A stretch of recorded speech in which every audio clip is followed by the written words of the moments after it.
Capítulo 9.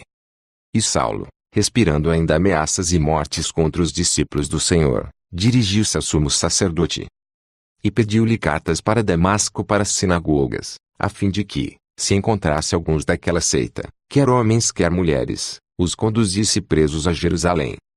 E, indo no caminho, aconteceu que, chegando perto de Damasco, subitamente o cercou um resplendor de luz do céu. E, caindo em terra, ouviu uma voz que lhe dizia: Saulo, Saulo, por que me persegues? E ele disse: Quem és, Senhor? E disse o Senhor: Eu sou Jesus a quem tu persegues. Duro é para te recalcitrar contra os aguilhões.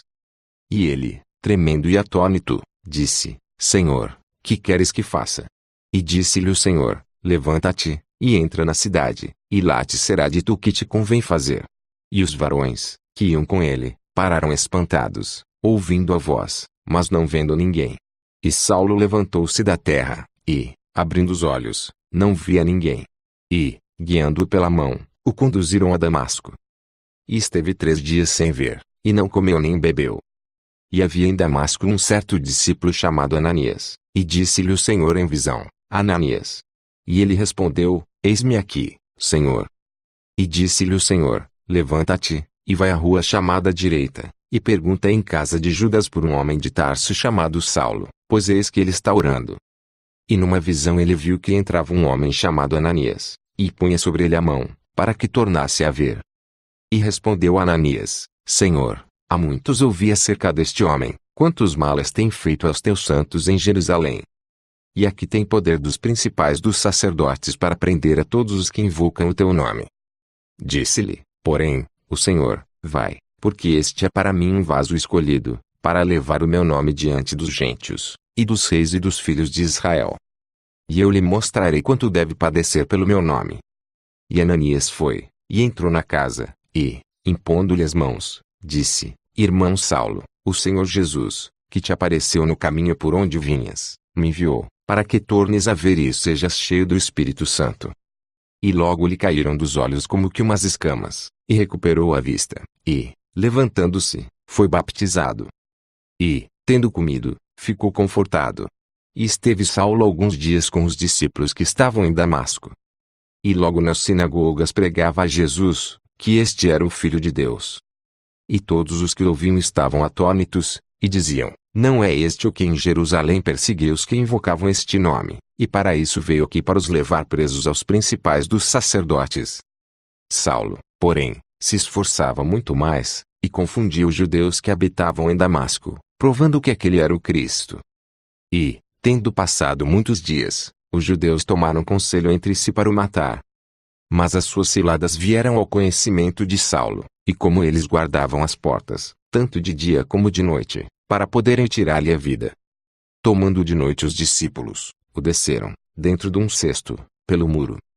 E, quando Saulo chegou a Jerusalém, procurava juntar-se aos discípulos, mas todos o temiam, não crendo que fosse discípulo.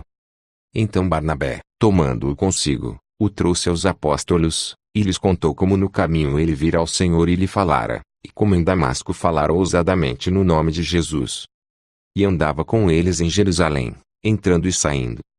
E falava ousadamente no nome de Jesus. Falava e disputava também contra os gregos, mas eles procuravam matá-lo.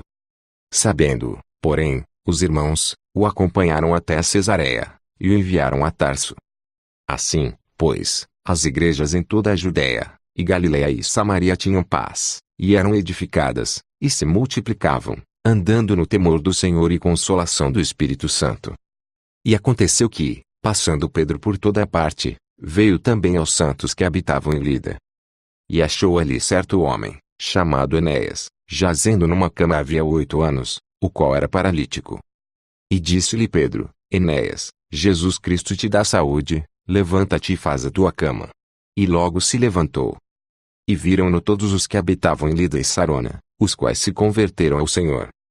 E havia em Jope uma discípula chamada Tabita, que traduzido se diz Dorcas.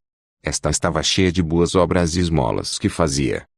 E aconteceu naqueles dias que, enfermando ela, morreu, e, tendo-a lavado, a depositaram num quarto alto.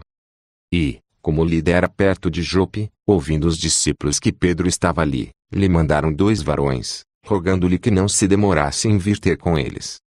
E, levantando-se Pedro, foi com eles, e quando chegou levaram ao quarto alto, e todas as viúvas o rodearam, chorando e mostrando as túnicas e vestidos que Dorcas fizera quando estava com elas. Mas Pedro, fazendo-as sair todas, pôs-se de joelhos e orou, e, voltando-se para o corpo, disse: Tabita, levanta-te. E ela abriu os olhos, e, vendo a Pedro, assentou-se. E ele, dando-lhe a mão, a levantou, e, chamando os santos e as viúvas, apresentou-lhe a viva. E foi isto notório por toda a Jope, e muitos creram no Senhor. E ficou muitos dias em Jope, com um certo Simão Curtido.